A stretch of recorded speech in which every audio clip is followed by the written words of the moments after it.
নিকৃষ্ট নাফরমান 365 দিনে এমন নিকৃষ্ট এই নাফরমান একদিনও কোনো দিন একটি বছরে মনেও পড়ে না যে তার উপরে ফজরের নামাজ ফরজ।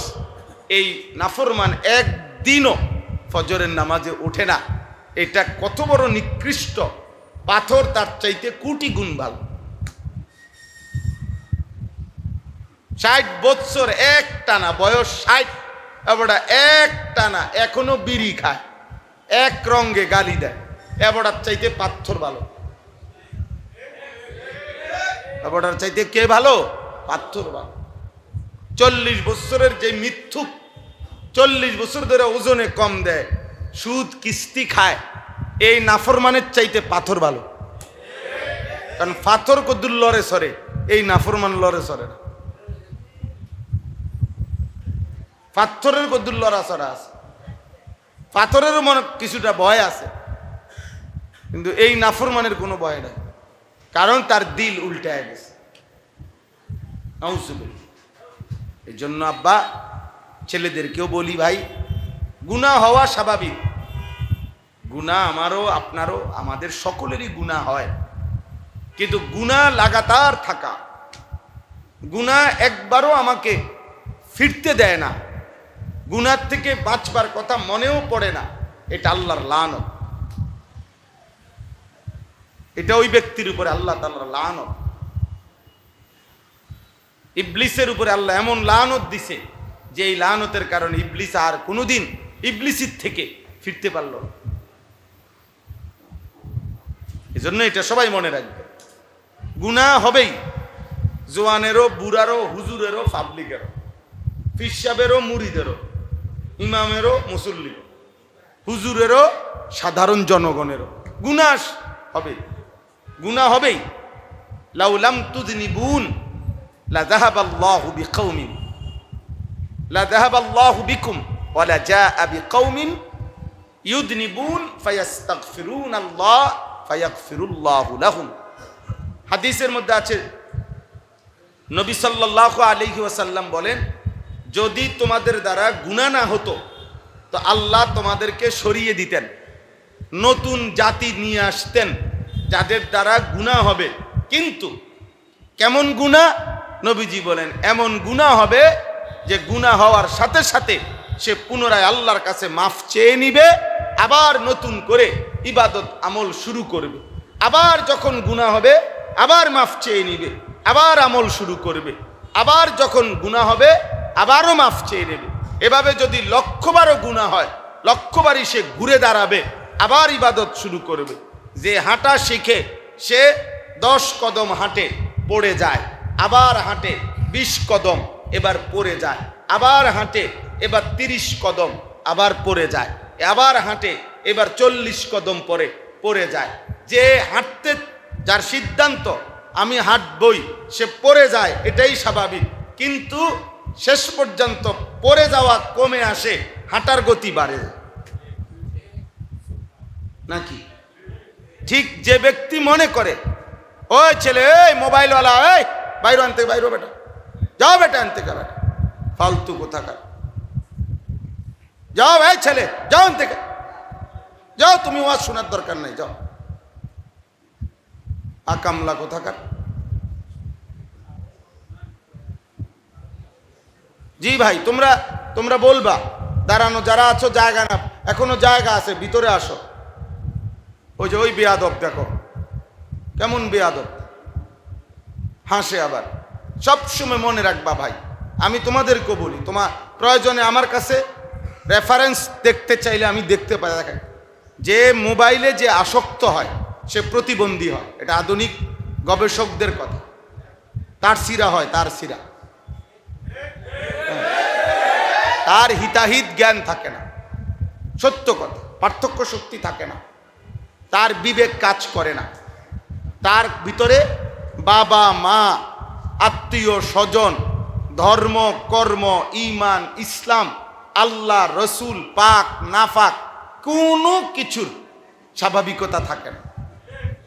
আস্তে আস্তে এটা বুঝতে শেখো ভাই। তুমি ঠিক বলতে পারো, আমি ঠিকই বলতেছি।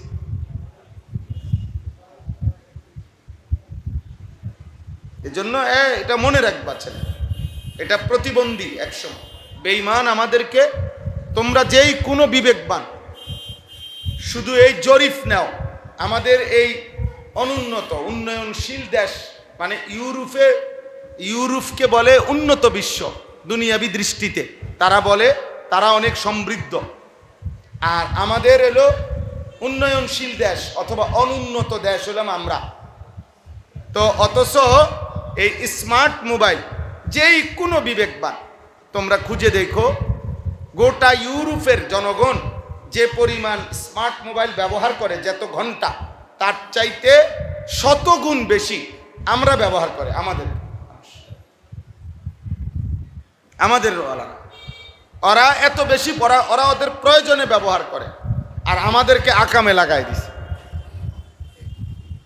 আমাদেরকে বলছে তোর সমস্ত টাকা তোর বাপের মাটির তলে যদি টাকা রাখে, ওইখান থেকে চুরি করে তুই এমবি ঢুকাই রাখবি, কারণ তোর বাপের একটা টাকা ঘামের যেন তোর বাপের কাছে জমা না থাকে, তুই চেষ্টা করবি আমাদেরকে দিয়ে দিতে। বেঈমান নিয়ে নিচ্ছে, চুষা নিতেছে আমাদের সব।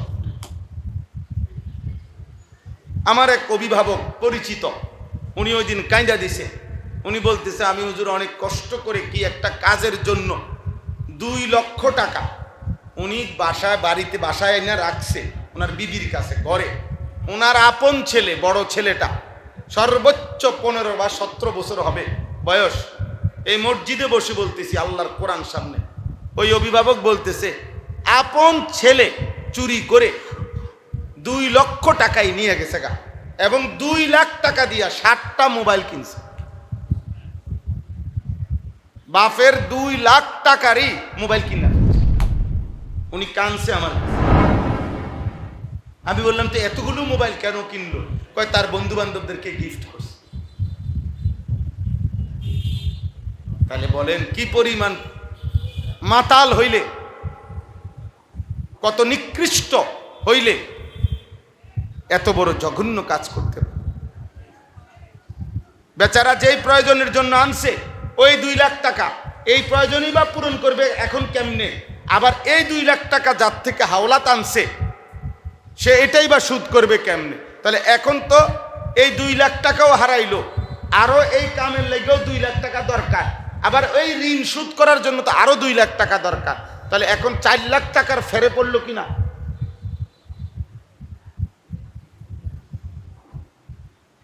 ফুলানা 2 লাখ টাকা নিছে, উনি লসে পড়লো কত?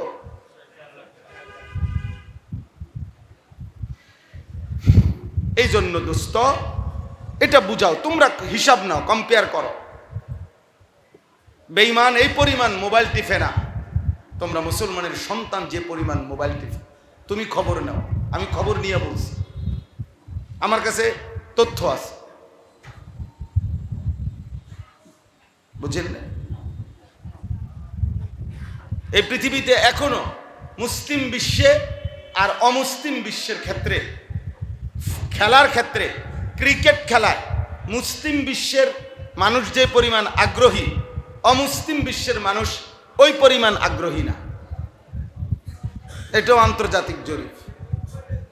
আমেরিকায় কোনো আন্তর্জাতিক মানের ক্রিকেট খেলোয়াড় নেই, অথচ আমেরিকায় টাকার কোনো অভাব নেই। ইসরায়েলের আন্তর্জাতিক মানের কোনো ক্রিকেট খেলোয়াড় নেই, ইসরায়েলের কোনো টিমে নেই, ইসরায়েলের কোনো ফুটবল টিম আসেনি, ক্রিকেট টিম আসেনি।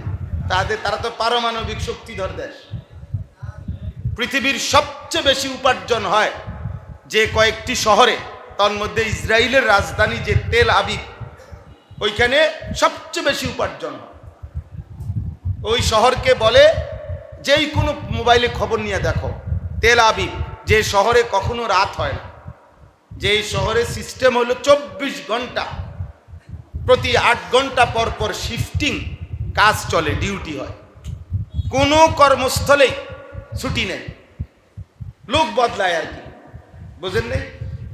এই 8 ঘন্টা যারা কাজ করছে এরা ছুটি, নতুন নতুন গ্রুপ আবার কি করে 8 ঘন্টা ডিউটি করে, আবার নতুন গ্রুপ 8 ঘন্টা, 3 8 24, 3 শিফটে কি হয় কাজ।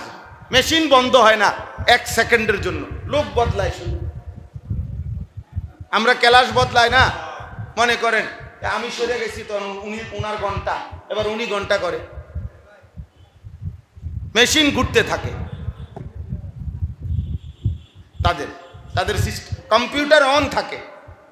এখন যার ডিউটি শেষ, ও চলে গেছে, নতুন ব্যক্তি এসে কি বসছে, কম্পিউটারের সামনে বসছে। আর আমাদের একজন বাবা পুরো একটা ফ্যামিলির 8 জন 10 জন মানুষের বোঝা তার মাথার উপরে। এই বেচারা মাথা আলগি দিতে পারে না টেনশনে, চারিদিকে চোখ খুললেই তার গুম।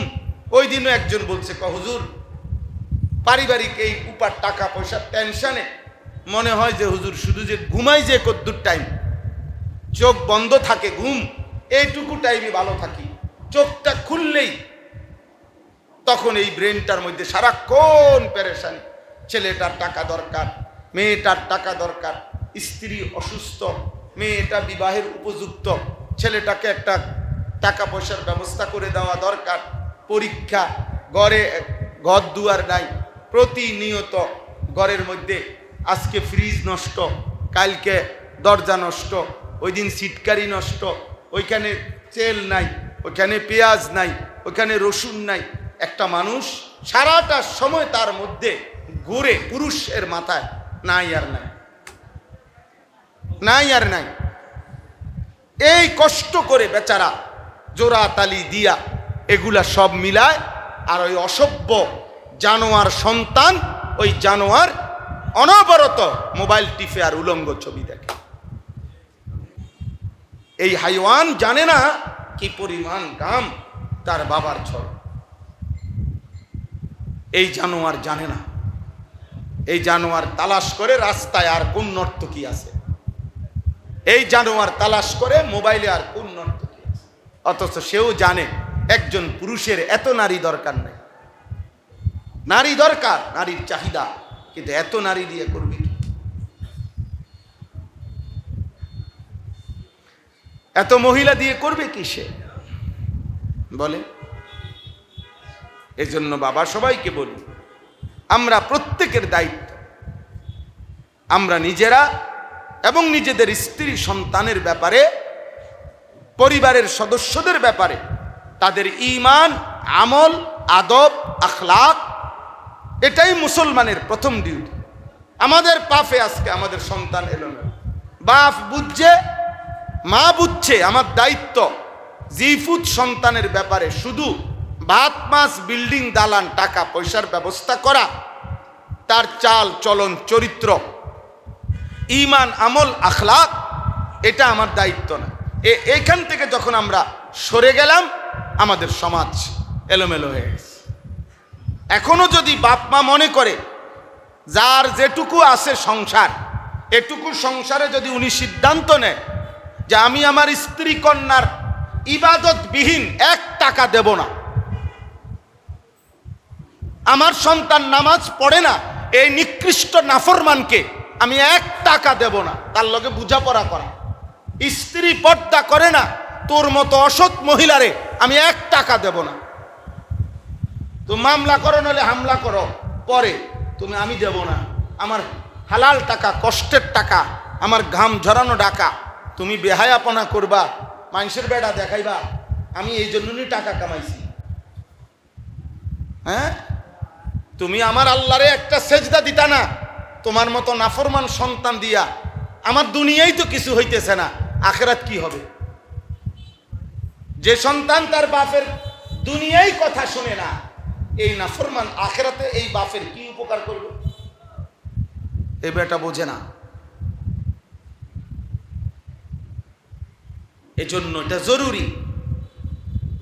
কোরআনুল কারীমের মধ্যে আল্লাহ তাআলা বলছেন, ইয়া আইয়ুহাল্লাযীনা আমানু কু আনফুসাকুম ওয়া আহলিকুম নারা। আল্লাহ তাআলা বলেন, হে ঈমানদারগণ, তোমরা তোমাদের নিজেকে জাহান্নামের আগুন থেকে বাঁচাও এবং তোমাদের পরিবারের সদস্যদেরকে জাহান্নামের আগুন থেকে বাঁচাও। তাফসীরের মধ্যে কথা স্পষ্ট আছে, পরিবারের সদস্যদেরকে জাহান্নামের আগুন থেকে বাঁচাও, এ কথার অর্থ কি? ক্বালা আলী রাদিয়াল্লাহু তাআলা আনহু, হযরতে আলী রাদিয়াল্লাহু তাআলা আনহু বলেন, ইয়ানি আল্লিমুহুম ওয়া আদ্দিবুহুম, তোমরা তোমাদের পরিবারের সদস্যদেরকে কোরআন সুন্নাহর ইলম শিখাও এবং আদব আখলাক শিখাও। আদব আখলাক, এইটাই তাফসীর। রাসূলুল্লাহ সাল্লাল্লাহু আলাইহি সাল্লাম বলেছেন, লা আন ইউআদ্দিবার রাজুলু ওয়ালাদাহু খায়রুন লাহু মিন আন ইয়াতাসাদ্দাকা ফি কুল্লি ইয়াউমিন বিনিসফি সাইন আলাল মাসাকিন। কোন ব্যক্তি তার স্ত্রী সন্তান ছেলে পেলেকে আদব আখলাক শিখানো, প্রতিদিন নিসফে সা মানে ধরেন 2.25 কেজি গম আল্লাহর রাস্তায় আল্লাহর জন্য কোনো ফকির বা মিসকিনকে প্রতিদিন দান করা, তার চাইতে কোটি গুণে উত্তম নিজের পরিবারস্থ লোকদেরকে আদব আখলাক শিখানো। নবীজি বলছে সাল্লাল্লাহু আলাইহি সাল্লাম, নবীজি সাল্লাল্লাহু আলাইহি সাল্লাম বলছেন, আল্লাহ নবী সাল্লাল্লাহু আলাইহি সাল্লাম বলছেন, তোমাদের সন্তানের বয়স যখন 7 বছর অবশ্যই তোমরা তাকে নামাজের আদেশ করো। অদরিবুহুম আলাইহা অহুম আবনাউ আশরিন, তোমাদের সন্তানাদির বয়স যখন 10 বছর, তো এবার নামাজ না পড়লে তাকে প্রহার করো। পরিষ্কার হাদিস। কোন বিজ্ঞানী কি বলছে, কোন ডাক্তার কি বলছে, কোন চিকিৎসা বিজ্ঞানী কি বলছে, কোন জাতিসংঘ কি বলছে, এর কোনোটাই ধরনের টাইম আমার নাই। আমার রাসূল বলছে 10 বছর পূর্ণ হলে এবার যদি সন্তান নামাজ না পড়ে এই নাফরমানকে প্রহার করো। 10 বছর বয়সী যদি কোনো বাচ্চাকে বাবা শাসন করত, তো খোদার কসম সে শতভাগ পাক্কা নামাজি হইত। কিন্তু বেঈমান টেলিভিশনে আর নাটকে আর সিনেমায় অ্যাডভার্টাইজে বেঈমানরা বুঝাইয়া দিছে যে বাচ্চারে তাকাইবেন না। আজকের বেঈমান ইউরোপের ষড়যন্ত্র এটা, যে বাচ্চাকে সংশোধনের কোনো পদ্ধতি নাই। ওনাদের স্লোগান হলো বাচ্চা সংশোধন করা যায় না, বাচ্চা নিজের মতো বড় হয়। এজন্য শিশু, এবং শিশুর সংজ্ঞা দিছে 18 বছরের দামড়া হওয়া পর্যন্ত শিশু। শিশুর শেষ হবে কোন দিন? 18 বছর বয়স। 18 বছরে, বুঝেন না? তার বয়স যখন 18 বছর পূর্ণ হবে, এর আগ পর্যন্ত সে শিশু। চিন্তা করছেন? তার মানে শিশুকে কিছুই বলা যাবে না। 18 বছর পর্যন্ত তাকে পূর্ণ নিজের মতো খাবে, নিজের মতো ঘুমাবে, নিজের পছন্দে চলবে, নিজের পছন্দে জামা পরবে, নিজের পছন্দে রাত কাটাবে, নিজের পছন্দে আড্ডা দিবে, নিজের পছন্দে মেয়ে পছন্দ করবে, নিজের পছন্দে মেয়ে ছেলে পছন্দ করবে, নিজের পছন্দে বন্ধুদের সাথে বান্ধবীদের সাথে পার্কে রেস্তোরাঁয় আড্ডা দিবে। নষ্ট হইয়া যখন কমপ্লিট হবে, তো এরপরে তারে তুমি খেয়াল রাখবে। যখন ফচ্চা গন্ধ ছুটবে, তো এরপরে আপনার দায়িত্ব এবার এই ফসা গন্ধ যেটা, এইটা নিয়ে এবার টেনশন করে। অথচ আল্লাহ নবী সাল্লাল্লাহু আলাইহি সাল্লাম বললেন 10 বছর বয়সে, 10 বছরের আগে অনুমতি নেই। এজন্য 10 বছরের আগে কোনো বাচ্চাকে শরঈভাবে শরীয়তের মতে আঘাত করার অনুমতি নেই। শাসন করার অনুমতি আছে, চোখ রাঙ্গাইতে পারবে, ধমক দিতে পারবে, বেদ দেখাইতে পারবে, কিন্তু মারাত্মক আঘাত করা অনুমতি নেই। কিন্তু 10 বছর বয়সে সে বুঝমান হয়। এই জন্য আল্লাহ নবী সাল্লাল্লাহু আলাইহি সাল্লাম বলছেন 7 বছর বয়স থেকে নামাজ পড়তে বলতে থাকো। 7 গেল, 8 গেল, 9 গেল, আজকে 3 বছর ধরে তোরে বুঝাইতেছি নামাজ পড়ো না, পড়ো না, পড়ো না। এবার আল্লাহ নবী বলে 10 বছর হয়েছে, এবার বেত হাতে লও। এবার কি হাতে লও? এবারও যদি ছেড়ে দাও, এ নষ্ট হয়ে যাবে, এ চরিত্রহীন হবে, এ লম্পট হবে, জুয়ারি হবে, নেশাখোর হবে, নারী লুবি হবে, জিনাকার হবে, ব্যভিচারী হবে। বেহায়া দুশ্চরিত্র হবে। এজন্য শুধুমাত্র রিজিকের ফিকির, শুধুমাত্র খাদ্যের ফিকির, শুধুমাত্র অর্থের ফিকির, শুধুমাত্র উপার্জন, আজকে সম্পূর্ণ দৃষ্টিভঙ্গিটা আমাদের বদলে গেছে। এই ছেলেরা, তোমাদেরকেও বলি বাবা, বেঈমান তোমাদেরকে মোবাইল হাতে তুলে দিয়ে তোমাদেরকে নিজের হাতে তুলে দিছে, তোমাদের আর বুঝায় দিছে তোর কোনো মা নাই, তোর কোনো বাবা নাই, তোর কোনো আল্লাহ নাই, তোর কোনো রাসূল নাই, তোর কোনো ধর্ম নাই, তোর কোনো দেশ নাই, রাষ্ট্র নাই, তোর কোনো সমাজ নাই, সভ্যতা নাই, তোর কোনো সংস্কৃতি নাই, আখলাক নাই। মোবাইলে যা তোর কাছে আসবে এটাই তোর জীবন। হাসবা তো মোবাইলে যেভাবে হাসে, কাঁদবা মোবাইলে যেভাবে কাঁদে, পোশাক পরবা মোবাইলে যেই পোশাক সাজেস্ট করে, পরামর্শ দেয়, জুতা কিনবা মোবাইলে যেই জুতা কিনতে বলে, দাড়ি রাখবা না মোবাইলে যেটা বলে, ডিজাইন কেমনে চুলের করবা মোবাইলে যেটা বলে। বেঈমান আজকে কোটি কোটি সন্তানকে বুঝাই দিছে যে তোর মোবাইল আর তোর জীবন। আমাদেরকে আর মাথার মধ্যে একটাই ঢুকাইছে যে জীবন মানে উপার্জন। বেঁচে থাকার অর্থ হইল হালাল হোক হারাম হোক, ভদ্রতা হোক আর অভদ্রতা হোক, জায়েজ হোক না জায়েজ হোক, সততা হোক আর দুর্নীতি হোক, উপার্জন চাই। কি লাগবে? টাকা লাগবে। কি লাগবে বলেন? টাকা লাগবে, টাকা লাগবে। হ্যাঁ, ভোগ, এত বড় দুনিয়া ভোগ করতে হইলে, আধুনিক এই দুনিয়াকে ভোগ করতে হলে বর্তমানে টাকাই তো লাগবে, টাকাই তো লাগবে, টাকা লাগবে প্রচুর পরিমাণে। এই জন্য বাপ মা পরিবারের সদস্যদের নেশা, বাপ মারও ফিকির, জিফুতেরে কামাই করো, কিছু একটা করো, পয়সা দরকার, নাইলে ভবিষ্যৎ অন্ধকার ফুত। পয়সা দরকার, পয়সা দরকার, টাকা দরকার, টাকা দরকার। এক ধান্দা আমাদেরকে সৃষ্টির উদ্দেশ্য। আজকে ইউরোপের, আমরা নিজে বইতে পড়ছি ভাই, ইউরোপের কথা হলো মানুষ সৃষ্টির উদ্দেশ্যই হইল উপার্জন, টাকা, সম্পদ লাগবে।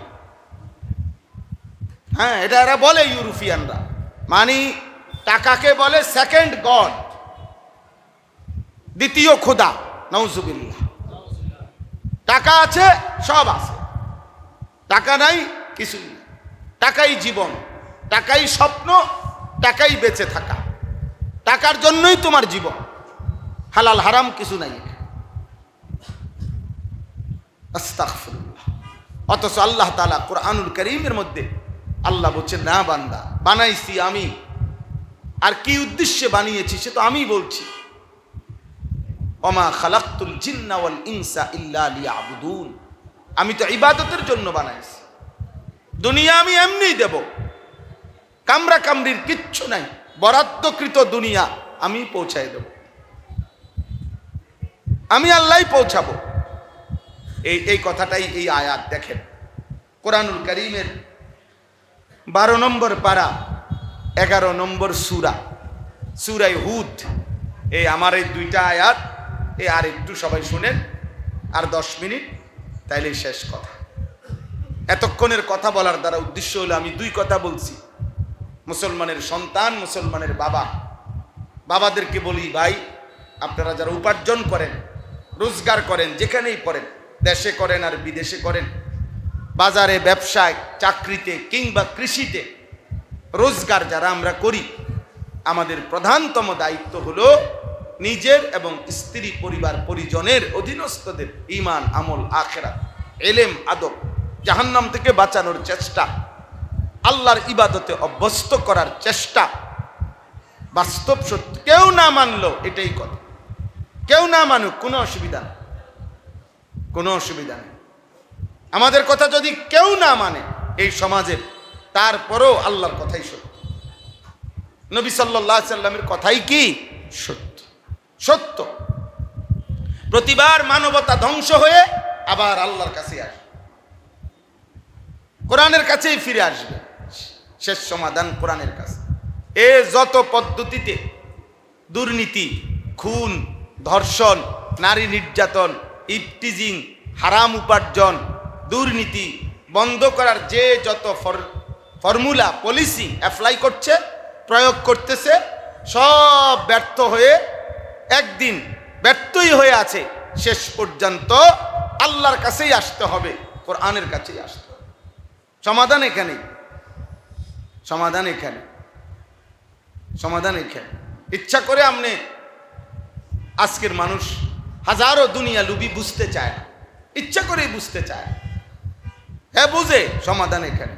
কত জনের কত বুদ্ধি, কত ফর্মুলা প্রয়োগ করলো, কত দেশের কত আইন ফলো করলো, কিন্তু কোরআনুল কারীমের আইন, শরিয়ার আইন, এটা ফলো করে দেখো। 6 মাস, অসুবিধা কি?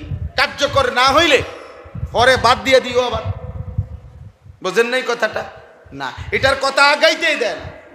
এই কিছুদিন আগে আপনার রামিসা, একটা মেয়ে 8 বছরের, যে ধর্ষণ এবং হত্যা হলো, তার কল্লা শরীর থেকে কাইটা ফেললো। তো এই মেয়েটার নিয়ে সারা বাংলাদেশে উত্তাল হয়েছিল। তখন অসংখ্য আলেম বলেছিল যে শরিয়া আইন, ধর্ষণের, বেবিচারের বা ধর্ষণের শরীয়তে যে আইনটা, এই একটা আইন কার্যকর করে দেখেন, পরীক্ষামূলক দেখেন, সমাজ থেকে ধর্ষণ বন্ধ হয় কিনা। কোনোভাবেই এটারে সাইড দেন। অসংখ্য নাস্তিক, আল্লাহদ্রোহী দুশ্মনরা এমন ধাক্কা দিছে, এটাতে তছনছ করে লেগেছে। না, এটা হইতো না, এগুলো এখন চলে না, এগুলো এখন চলে না। ওই পুরান সিহুলি, পুরান কাহিনী, আগের ওই এইটা এটা টোয়ায়। সমাধান আছে যেখানে, ওইতে খুলবে। যেখানে সমাধান নাই, ওইখান থেকে কি তালাশ। আমি রাজনীতির হিসাবে বলতেছি না, আমি রাজনীতির মানুষ না, সারা বাংলাদেশ জান। আমি রাজনীতির হিসাব করতেছি না, আমি আওয়ামী লীগ বিএনপি বলতেছি না, আমি জামাত ইসলাম জাতীয় পার্টি বুঝাইতেছি না। আমি বুঝাইতে চাচ্ছি আল্লাহর বিধানও পরীক্ষামূলক ঠিক আছে। যে হুজুররা যেন এত কয়, আচ্ছা চাই না 6টা মাস, না হইলে আবার স্টপ করে দিয়েন। 5 ওয়াক্ত নামাজকে বাধ্যতামূলক করা হোক। তো এই সমস্ত ছেলেদের চুল, চেহারা আর এই অসভ্যতা 6 মাস লাগবে না ঠিক হইতে, ইনশাআল্লাহ। আল্লাহ তাআলা কোরআনুল কারীমের মধ্যে বলছে, 2টি আমলের মধ্যে সমস্ত অপরাধ, সমস্ত পাপ, সমস্ত অশ্লীলতা, সমস্ত বেহায়াপনা একটি রাষ্ট্রের, একটি দেশের, একটি সমাজের, একটি পাড়ার, একটি মহল্লার, একটি জাতির যত রকমের অনিয়ম, বিশৃঙ্খলা, যত রকমের অন্যায়, জুলুম, নির্যাতন, পাপ, সব কিছুর সমাধানে আল্লাহ বলছে 2টি আমল যদি কার্যকর করা হয় তো নিশ্চিত সমস্ত অপরাধ, সমস্ত পাপ দূর হয়ে যাবে। আল্লাহ এটা ওয়াদা দিছে কোরআনে। সেই 2টা আমল কি? একটা হলো কোরআনুল কারীমের বিশুদ্ধ তেলাওয়াত, 100% মুসলমান কোরআন বিশুদ্ধ পড়তে হবে। 2, 100% মুসলমান 5 ওয়াক্ত নামাজ পড়তে হবে। নামাজ পড়বে 100-তে কতজন? 100 জন। কোরআন পড়বে 100-তে কতজন? সাহাবায়ে কেরাম নামাজ পড়তেন 100-তে কতজন? বলেন। সাহাবায়ে কেরাম আল্লাহর কোরআন পড়তেন প্রতি 100 জনে কতজন? 100 জন। উতলু মা উহিয়া ইলাইকা মিনাল কিতাব ওয়া আকিমিস সালাহ ইন্নাস সালাতা তানহা আনিল ফাহশাই ওয়াল মুনকার। এইটাই সমাধান। সূরা আনকাবুত 21 নম্বর সূরা, 21 নম্বর পারা, 45 নম্বর আয়াত। এই একটি আয়াত এই পৃথিবীর সংশোধনের জন্য যথেষ্ট। আর লাগবে না। কোরআনুল কারীমের আর আয়াতও যদি না থাকতো, এই একটা আয়াতে যথেষ্ট। 100% ইমানদার কোরআন পড়বে, 100% ইমানদার নামাজ পড়বে, নামাজ পড়বে না। এখানে যতই বলেন আপনি, দুষ্টরা, পাপী, নাফরমানরা এটা হতে দিবে না, এটা হতে দিবে না। এটা হতে দিবে না। বারবারই আপনার বারবারই মাথা আলগি দেয়, বারবারই এটা বলে গানের শিক্ষক দরকার, নাচের শিক্ষক দরকার, ড্যান্সের শিক্ষক দরকার। গান কেন, নাচ কেন, শতভাগ ছেলে মেয়ে কেন নাচতেছে না এখনো বাংলাদেশে? শতভাগ ছেলে মেয়ে কেন গান গায় না, নাচে না? এটা নিয়ে অনেকের পেরেশানির শেষ নাই। কিন্তু শতভাগ মুসলমানের বাচ্চা কেন আল্লাহর কোরআন পড়তে পারে না, এটা নিয়ে কোনো শব্দ উচ্চারণ নাই। আফসোসের ব্যাপার, আফসোস। বাংলাদেশে মাত্র 30 লক্ষ মুসলমান সন্তান মাদ্রাসায় পড়ে, জরিফ এটা, মাত্র 30 লাখ। কওমি আলিয়া বিল্লাহ, সরকারি মাদ্রাসা কওমি মাদ্রাসা মিলে 30 লাখ মাত্র। কমপক্ষে 5.5 কোটি সন্তান বাংলাদেশে স্কুলে পড়ে, general line, school, college, university. 5.5 কোটি সন্তানের ছেলে মেয়ের মধ্যে একেবারে যদি 1 কোটিও হয় বিধর্মী, আমি বাদ দিলাম, তারপরও 4.5 কোটি, বুঝেন নাই? 4.5 কোটি ইমানদার মুসলমানের ছেলে মেয়ে স্কুলে পড়ে, কলেজে পড়ে, ইউনিভার্সিটিতে পড়ে।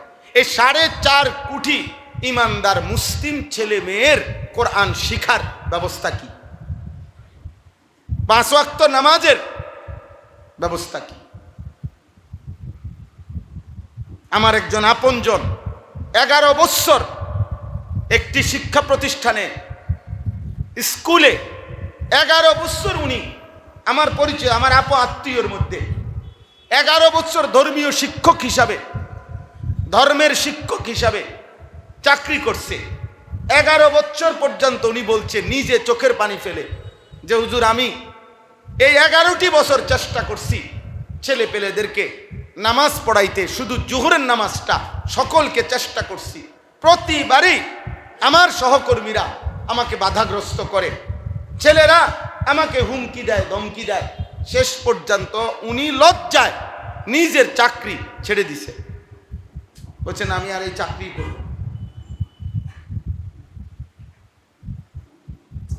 যদি ধর্মের শিক্ষক, ধর্মীয় শিক্ষক, এখন বলবে মানা করছে কে, নিষেধ করছে কে?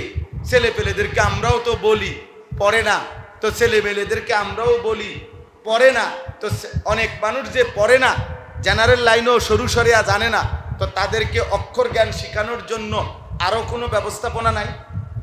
কোনো বাংলাদেশের উন্নয়নের জন্য, বাংলাদেশের অগ্রগতির জন্য, যেই কোনো কিছু বাস্তবায়নের জন্য যদি একটা যে আমরা বলছি না আমি করতাম না, তো এরপরে আমি শেষ, বাদ, এটা নিয়ম না? আরও কোনো পদ্ধতি, আরও কোনো চেষ্টা প্রয়োগ করার কোনো প্রয়োজন নাই? তো তাইলে আমাদের এই ছেলেগুলোকে আমরা যদি চেষ্টা করতাম, আর একটু ফিকির করতাম, বাবা যদি সচেতন হইতো, মা যদি চেষ্টা করত, চাচা, জ্যাঠা, মামা, ফুফা, খালা, নানা, স্বাস্থ্য ভাই, মামাতো ভাই, বড় ভাই, দুলা ভাই, প্রত্যেকে যার সামনে পড়ে সেই যদি বলতো ছেলেটাকে তুমি নামাজ না পড়লে তোমার সাথে আমার কোনো সম্পর্ক নাই, তুমি আমার শালা না, তুমি আমার ছোট ভাই না, তুমি আমার সন্তান না, তুমি আমার ভাতিজা না, এভাবে যদি 30 জনের কণ্ঠে, 50 জনের কণ্ঠে সে শুনতো যে আমাকে নামাজ পড়তেই হবে, এই ছেলেটা কি নামাজি হতো না? কথা বলেন না? বাবা যদি বলে ফুত তুই নামাজ না পড়লে আমি তোমার সাথে কোনো সম্পর্ক নাই, তুমিও আমারে খাওয়ানোর দরকার নাই, আমিও তোমারে খাওয়ানোর দরকার নাই, তুমিও আলগা হইয়া যাও বাবা, আমিও আলগা হইয়া যাই, বাবুরে আমার কপালে যদি ভাত মিলবে, না হইলে না খাইয়া মরে যাব, আর তুমি তোমার পথে থাকো, অসুবিধা কি? মরলে মরে যাবে। এই জন্য একজনও যদি বুঝেন, আমি এই কথাটাই বলতে চাই, আমাদের ফিকির বললাম না, দুশ্মন অব্যাহত প্রচারণার মাধ্যমে লাগাতার প্রচারণা করে আমাদের মাথার থেকে বলছে যে আমাদের মাথায় ইবাদত, ঈমান, ইসলাম, আমল, বন্দিগি এটা সরায়া এটাকে দ্বিতীয় পজিশনে নিয়ে গেছে, আর প্রথম পজিশনে নিয়ে আসছে উপার্জন। প্রথম পজিশনে নিয়ে আসছে কি? অথচ আমি এই হাদিসটাই পড়ছি, আল্লাহর নবী বলেন সাল্লাল্লাহু আলাইহি ওয়াসাল্লাম, তালাবু কাসবিল হালালে ফরিদাতুন বাদাল ফরিদা। বিশুদ্ধ হাদিস।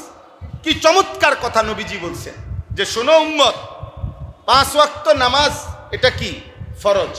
এই ফরজ আদায়ের পরে হালাল রোজগার তালাশ করা, হালাল উপার্জনের চেষ্টা করা, এটাও ফরজ। রোজা এটা কি ফরজ। রোজা আদায়ের পরে হালাল উপার্জন চেষ্টা করা, এটাও ফরজ। হজ এটা কি ফরজ।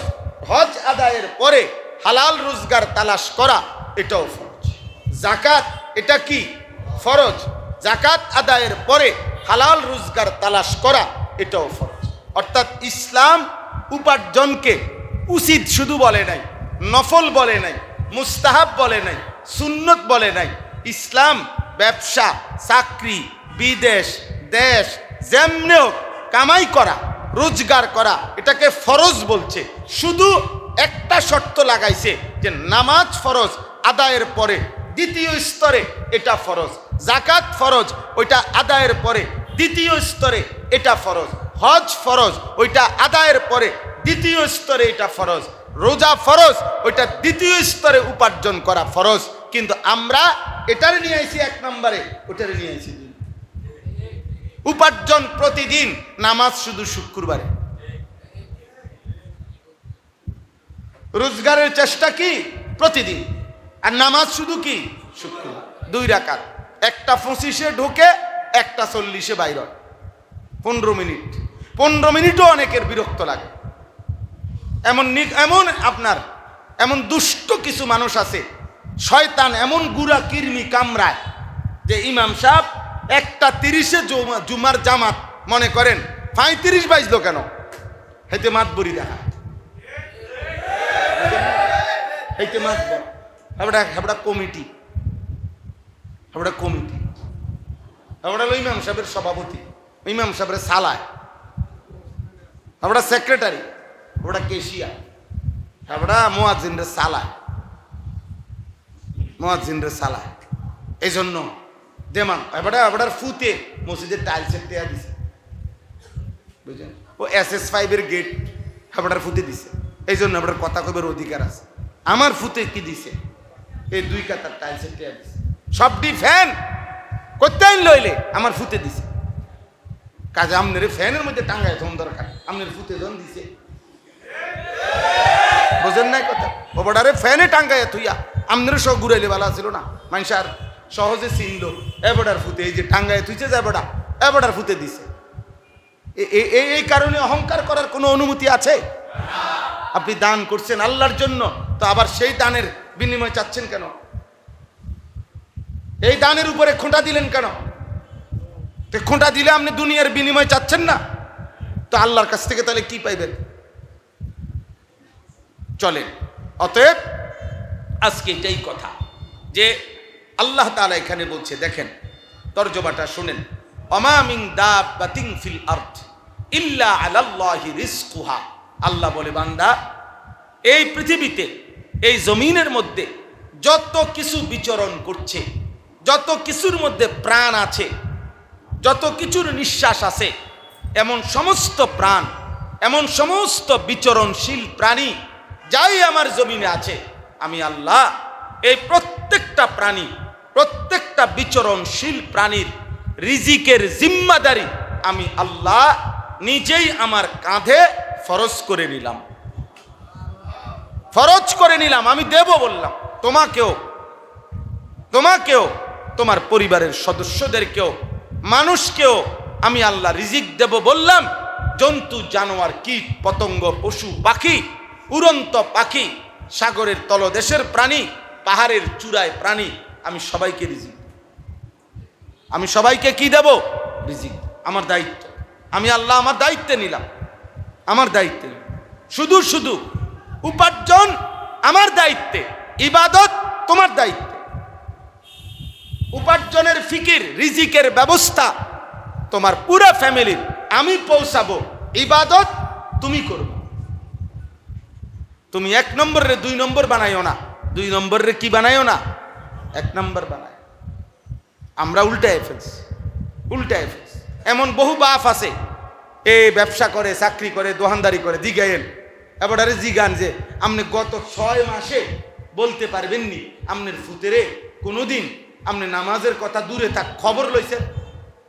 আপনারা জানেও না হাতের ফুতে কি করে। বেটির কাছে টাকা থুইয়া রাখছে, ফুতেরে কইয়া দিছে হ্যাঁ টাকা আছে, যখন টাকা লাগে নিস, পেটের বুক লাগলে ভাত খাইয়া যাইস, শেষ। মা বাবার সাথে সম্পৃক্ত, টাকা লাগলে আব্বার কাছ থেকে আসিস, আর ভাত লাগলে তোর মার কাছে আসিস। তোর মা ভাত ব্যবস্থা করবে, আমি টাকার ব্যবস্থা করব। এবার তুই তোর সমবয়সী বন্ধুদের সাথে চরিত্র নষ্ট করবি, নারী দেখবি, ছবি দেখবি, উলঙ্গ নাচ দেখবি, মোটর সাইকেলের পিছনে ঘুরবি, একটা আর একটার ফাঁসার মধ্যে লাথি দিবি, একটা আর একটার চুল ধরে টান দিবি, একটা আর একটার লগে মিল্লা নারী দেখলে, মেয়ে দেখলে অসভ্য অশৃঙ্খল কথাবার্তা বলবি, জন্তু জানোয়ার আর কুকুর বিড়ালের মতো জিন্দিগি পার করে আবার যখন ক্লান্ত হবি তো রাত্রে ঘুমাইতে ঘরে আসবে, শেষ। এমনি কি সমাজ চলে? এমনি কি পরিবার চলে বলেন? আল্লাহ আমাদেরকে মাফ করে দেন। অতএব এটাই আমার কথা। আল্লাহ বলেন ওয়ায়ালামু মুস্তাকাররাহা ওয়া মুস্তাউদাআহা। আল্লাহ তাআলা বলেন আমি যে রিজিকের দায়িত্ব নিলাম, আমার প্রত্যেকটা বান্দা পূর্ণ সময় কোথায় থাকে আমি এটাও জানি, সাময়িক কখন কোথায় থাকে আমি সেটাও জানি। অতএব পূর্ণ ঠিকানা যেটা আসল, এই পূর্ণ ঠিকানায় এখানেও রিজিক পৌঁছাবো, সাময়িক ঠিকানা ওইখানেও রিজিক পৌঁছাবো। আমি দুপুরের খানা বাসায় খাই তো আল্লাহ দুপুরের রিজিক বাসায় পৌঁছাবে। মনে করেন রাত্রের খানা কোনো মাহফিলওয়ালাদের ঘরে খাই তো আল্লাহ তাআলা রাত্রের সাময়িক এই খাবার ওইখানে পৌঁছাবে। আল্লাহ তাআলা বলে বান্দা পূর্ণ ঠিকানা কোথায় তোমার, সাময়িক তোমার হায়াত পর্যন্ত কোথায় কোথায় থাকবা আমি জানি, আমি পৌঁছাবো, আমি সব জানি। কুল্লুম ফি কিতাবিম মুবিন। আল্লাহ বলে আমি শুধু জানি এটা না, বরং আসমান জমিন সৃষ্টির 50,000 বছর পূর্বে আমি আমার সমস্ত মাখলুকের রিজিক সিদ্ধান্ত তাকদীর লৌহে মাহফুজের মধ্যে লিখে ফেলেছি। তাইলে আমরা কে কখন খাবো, ঘুমাবো, নিঃশ্বাস নেব, আমাদের এই কথা আল্লাহ তাআলা আসমান জমিন সৃষ্টির 50,000 বছর আগেই লিখে রাখছে। তাহলে আমাদের এত টেনশনের কি, আমাদের এত পেরেশানির কি? এবার দেখেন শেষ কথা, আহুয়াল্লাযী খালাকাস সামাওয়াতি ওয়াল আরদা ফি সিত্তাতি আইয়ামিন ওয়া কানা আরশুহু আলাল মা। আল্লাহ তাআলা বলেন আল্লাহই 7 আসমান জমিন 6 দিনে সৃষ্টি করেছেন।